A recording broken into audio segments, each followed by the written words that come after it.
Hey there folks, welcome to Spectrum Pulse. We talk about music, movies, art, and culture.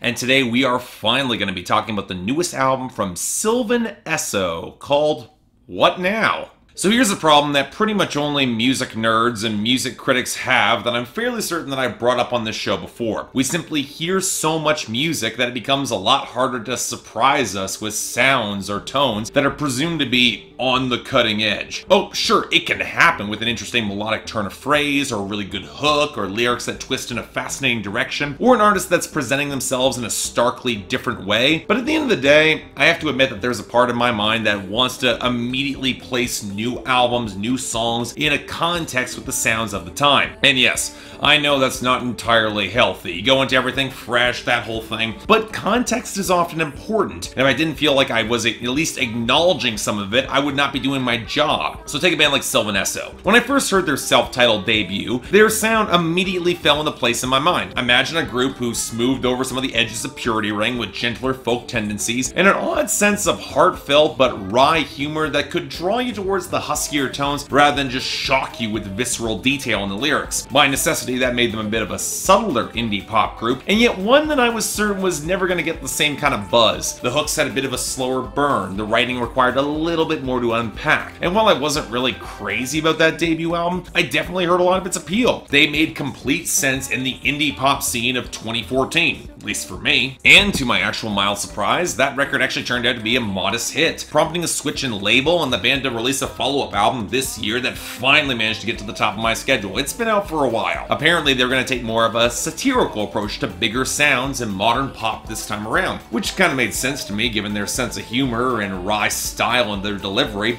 So I definitely did want to cover this. So what do we find on What Now?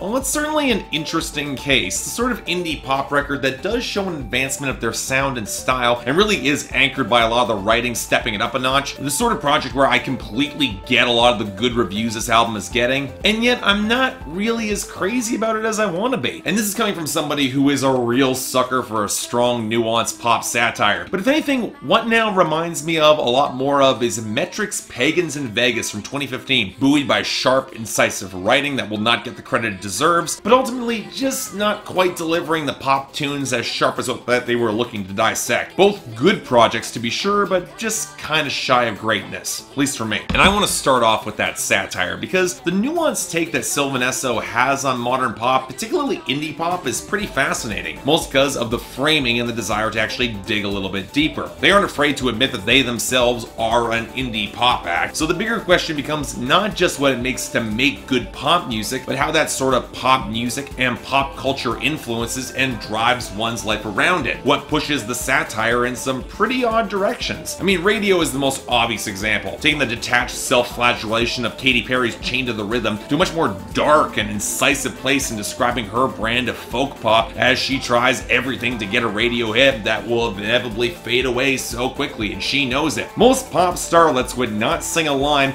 "Now don't you look good sucking American dick," and even fewer would direct that line at themselves. And yet when you follow it with the desperation of Kick Jump Twist and Just Dancing and its constant evolution of first impressions, but never going any deeper in a relationship, it's clear that Sylvan Esso are taking more aim at the performative element of pop that isn't allowing that real genuine connection that's done to fill more time in the masses and churns through so many artists, ignoring the humanity underneath them, than actually criticizing pop music in its essence. And yet even with that, Sylvan Esso aren't quite making an anti-pop screed here. They know that there is emotional power to connect people in this sort of music, and they wouldn't be longing for the sweeter innocence to just enjoy pop music of their youth if there wasn't something there worth caring about in the first place. And where this record gets kind of fascinating for me is infusing those pop moments with reality, like on Die Young, where she's speaking from the perspective of a melodramatic pop song character that actually has now fallen in love, and her plans to go out in a blaze of glory need to now consider this guy. And I love how exasperated the song feels. Not angry, her fire hasn't gone out there, but just impatient as young love is so often is. She wants this guy to come along with her now. Or take Song, where our front woman wishes that she could be in a piece of of music that would stick in the mind of the former lover and recapture that old feeling to make it seem real to him again. See, Sylvan Esso, they get that connective power that can run through pop in an alienating world. And by the time we get to Rewind, those tones are just a soundtrack to their own world, a composite that helps support who she is without being her only point of definition, a framework she knows is kind of flimsy but can resonate in her heart regardless. Now, acute followers might notice a few thematic parallels between this project and the last album I reviewed on this channel, sophomore projects questioning what's next and the role of pop culture on it. But again, there are two key differences there. Firstly, Sylvan Esso can actually write songs with lyrical flair and poetry and nuance and subtlety and never make the choice to deny their own agency. Again, the choice is actually being made here. And even when it's a bad choice, they're not asking for your blind justification, just your consideration of why they made it. And secondly,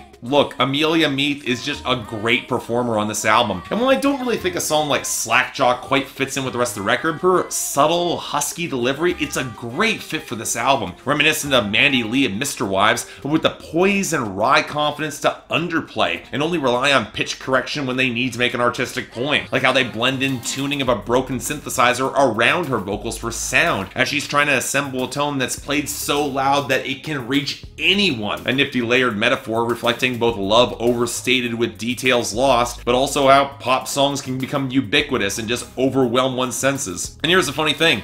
This isn't really a loud record, kind of ironic there, both through Meath's delivery and a lot of the production. It's a record that seems meant to be played on very sensitive headphones that will pick up all the lo-fi crackles and buzzes around sound and Slackjaw and Rewind. Hell, even on the more upbeat songs, the beats are thinner and sharper, only allowed to feel less than meticulous when they're just falling apart like with the hollow percussion on Rewind. And yet it actually leads to the odd feeling like Sylvan Esso might have slightly undercut their satire or exploration of modern pop by not sounding as close to it. There's no tropical rhythms, any skittering hi-hats, they feel flimsy as hell on songs like Kick Jump Twist, which closer to more to footwork than it is to trap, and the only song that actually seems to use some rubbery bass and reverb tones is Die Young, at least until the blocky synthesizers come in. And as a whole, I'm a little bit mixed on some of the synthesizer tones, honestly. I like the chiptune on Radio and some of the phaser effects on Glow, but I'm left feeling that the percussion can feel a little bit frail to balance out against some of the blockier tones properly, especially when acoustic guitars that could smooth over some of the grooves feel sampled and then chopped to ribbons. And even when they're not on a song like Song, it reminds me a lot more of a cut from Nelly Furtado's release that came out earlier this year. I'm not quite certain that's a good thing. And that's not counting the points that feel almost too minimalist, playing to even sparser experimental electronics that can feel a tad jarring with their ideas that are being explored here. Although in contrast, we also get songs like Signal with the constant tinkling bells that actually feel a little bit overstuffed. I wouldn't mind that song just easing back a little bit there. And on a similar note, I'm not denying that for this sort of record, repetition becomes important. It is a pop album after all, but there are definitely songs where they could have afforded to flesh out verses and hooks a little bit more instead of just repeating themselves ad nauseum. Just add a little bit more color, because I know they're capable of it. But you know what, as a whole, I wouldn't quite say that I'm crazy about What Now, but for an understated, borderline quirky, without being twee indie pop record, I did quite appreciate it. I wouldn't quite think that it's quite as funny as their last album, but the earnestness and the brains, they're definitely still here. It's a little bit more high concept, and I like that. Less about burying pop and more a gentle exploration of what it's meant to their lives, and maybe gently satirizing parts of it. And as such, I'm thinking a good light 7 out of 10 and a recommendation if you're curious, especially songs like Die Young, Radio, and, well, Song. It's not gonna be up everybody else's alley, but if you like good indie pop music, it's willing to take you in if you're willing to listen. So you know what?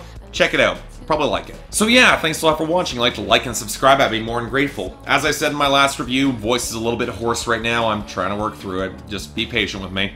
If you guys want to buy the record, links in the description below. Got the poll up there for, I'm curious where you guys fall on this, given that it's been out for a little while. I know some people really do love it. Beyond that, anything else I might be able to do to improve my presentation, I'm all ears. If you guys want to get involved in my schedule so it does not take me this long to cover this record, link to my Patreon is right there, where 3 times a week you guys get to vote on my schedule, and once a week the higher tier contributors get to add records or even movies to that schedule. More details right there, but till then, I'm Mark, you're watching Spectrum Pulse, and I'll see you next time.